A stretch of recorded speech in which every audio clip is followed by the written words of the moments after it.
Welcome back to Outdoors with Larry Ray on ESPN 790 AM. Brought to you proudly by Sportsman's Warehouse and the Tennessee Wildlife Resources Agency. Hey, good Saturday morning. Welcome back to Outdoors with Larry Ray. Appreciate John David Santee sitting in with us. He's going to listen in over there because he'd like to hear what this next guy's got to talk about because I'm sure he's no shortage of words.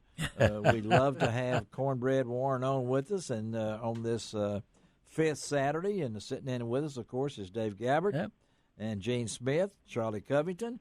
And over in the corner is John David Santee listening to Johnny Cornbread Warren. Good morning there, Johnny. Morning. How you guys doing down there this morning? We're here. You're there. You're in real foot. So yeah, it's wind's blowing just a little bit of daylight. Fixing to start winding it up here in just a minute. Had a fair day yesterday, just looking and watching and seeing what was going on. Had birds moving high, coming in. We had some rain earlier this week. Birds moved in on the front. But I think here in just a second, we've had a few come in light right before daylight. Yeah. And we've had some roosting in here. We've got some snows, got a few specks.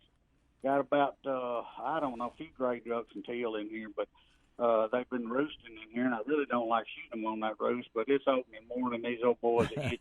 So, yeah, they gotta try to kill something. And you're prepared. Now, tell our listeners, Johnny, I know you've been doing this for a while. You're retired from FedEx, and you've been doing this how long? Well, I started out. Kind of give you a little history there. I started out when I was my dad and my granddad. My granddad started guiding up around Real Foot when they didn't have no money in, I think, called it Depression. Yeah. And he commercial fished and he farmed and did about anything he could to make a living. And we were guiding, or he was. I wasn't even a thought at that time. And then I bet you were a thought. Yeah, I bet you were a thought. Yeah. Okay. All right, move on. Okay. But he passed away. My dad took it over. I lost my dad at 52 to chemical poisoning. But they didn't know what all this stuff was back then. So I took it over completely. Started guiding by myself at 15 out of Gray's Camp up on the north end of Upper Blue Basin. Then I was at Isom starting from 1974 and the State Line Pit. Amazing. I guess about 87. And you retired. You retired from FedEx when? Oh, I've been 7 years. This July, I've been retired from FedEx. Did 30 years with them. Wow! And the whole time I was doing it, I saved all my vacation, of course, and comp time, and everything else. Yeah. And did that in the winter. But I start out every year in Alberta, usually first. Alberta. September. Yeah. And then I guide for Gary Checkneat up at Goose Masters, and then and we'll come south, going into North Dakota, South Dakota, and then we'll head on down to this way, and just getting started. That little weekend we had on the lake was fair. If you got some ditches, a lot of scrap ducks killed, so many mallards. We were holding probably 12,000 ducks on Long Point. You were? Mud Basin, Long Point. Everybody knows those places, up at Real Foot. And the goose pen up on the firing line on that north end. The firing line, I love that name. Yeah. Yep. They got a little snow. We got a little inch of snow up here. Yep. And it turned freezing for about 3 days. And what birds we had, I think they went down to Haydell's place down in Louisiana.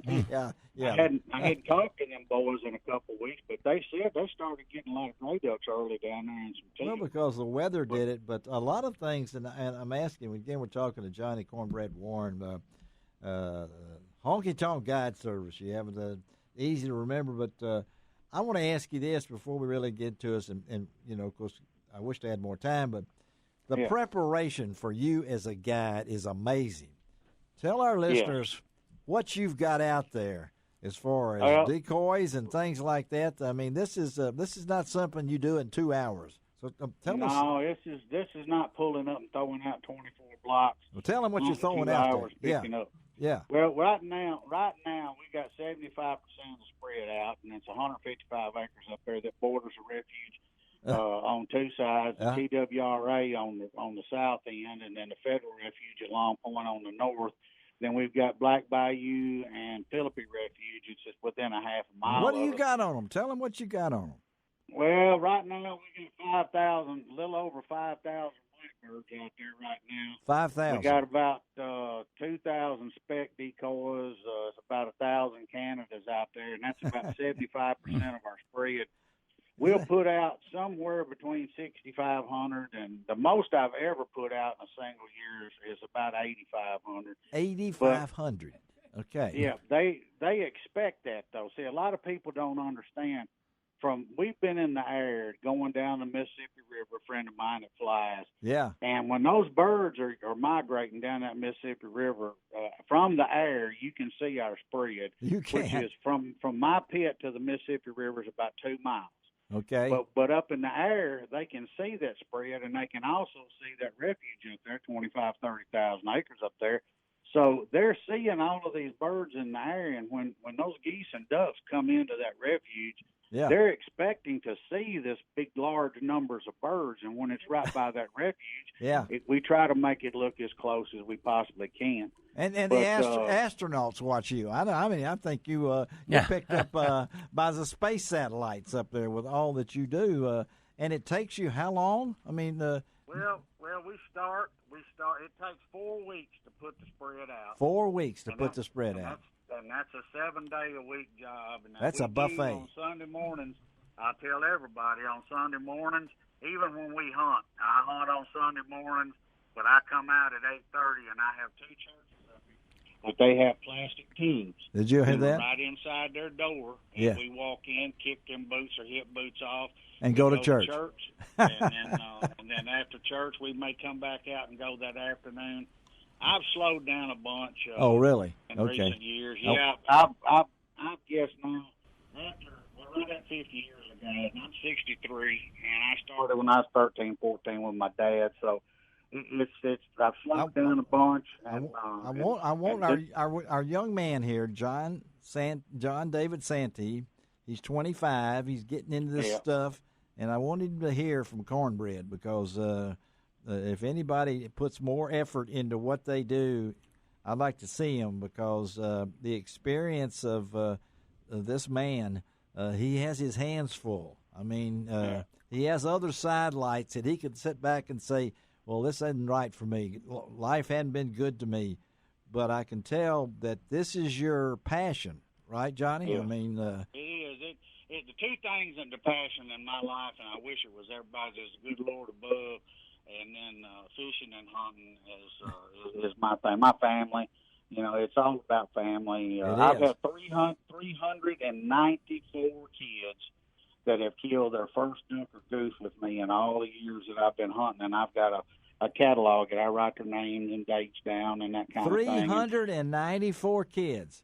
Yeah, 394 have. Now, that's under the age of 18. Now, some of them have killed. Some of them, I'm not going to shoot you a line here. Some of them have killed their first goose and duck the same day. The same day, yeah, well, sure. It was a duck or a goose, but until '89, we were killing Canadas. We would kill. The best year I ever had was '89, '90, and I killed out of one pit. We killed 1,350 Canadas, a little over 1,800 ducks. Is that not amazing? Is that not the man? The man is a chronological surveyor of waterfowl for Northwest. Well, that's what we try. We try to do that, and I talk to people all up and down the Mississippi. Oh, really? Flyway. You talk? I didn't know you talked. I mean, that's a really. We just break news here. Johnny talks. So, well, we talk to people from, like I said, Alberta, Saskatchewan. I got a buddy of mine that, as a matter of fact, he's in the Huron Marsh up there now, and he just sent me some stuff this morning. He'll be down here the second week of January, and sometimes I'll go up there and talk to those guys, hunt with them up there. But almost every night we're texting, and I'm not much on these smartphones. They're a lot smarter than I am, but I try to keep up with it. But we're looking, and we've got a ton, and I mean a ton, of ducks and geese north of us.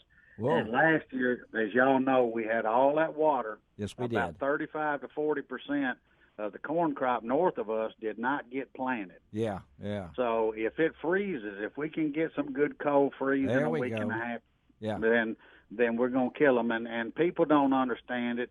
I had 2 guys call me last night and said, they had leased a spot up there and they were flooding about 2 acres. And and they were asking, and I said, well, what do you got in the ground? They said, well, it was beans, and I said, well, you're going to kill them when it rains. I said, but, well, we like bright sunny days. And I said, well, now one thing you need to remember, a duck doesn't like eating dry beans. That's right. And they said, well, what do you mean? I said, well, if they eat dry beans and then they drink water, they swell up. There you go. They can't, they can't pass them. I said, so you're going to kill, your fields are going to, especially a bean field. Yeah. It's going to be a wet day kill. Well, I know we don't have a lot of time here, but tell our listeners how to get in touch with you, Johnny, if they want to book a hunt or whatever it might be.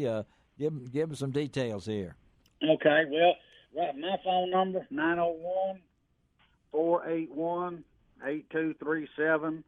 I've got a little old club that we've got 6-7 members in. We guide when we do guide is Monday through Friday. Okay. I like to try to take groups of 4 if we can. Okay. This year we've got Make-A-Wish hunts lined up too. We've got Thanksgiving hunts lined up. We have Wounded Warrior hunts lined up. Yeah. So you just have to call and check out and see what we've got and what we've got going on. Yeah. But we're going to post. Yeah, we're going to post. We're going to post this on Outdoors with Larry Ray because this we need to let that go and let folks know that Johnny Warren is available. You heard all those other hunts that he has. We'll stay in touch with you, buddy. You get on ready to kill them this morning, and stay in touch with us. And I hope everything goes good for this season. Okay, man.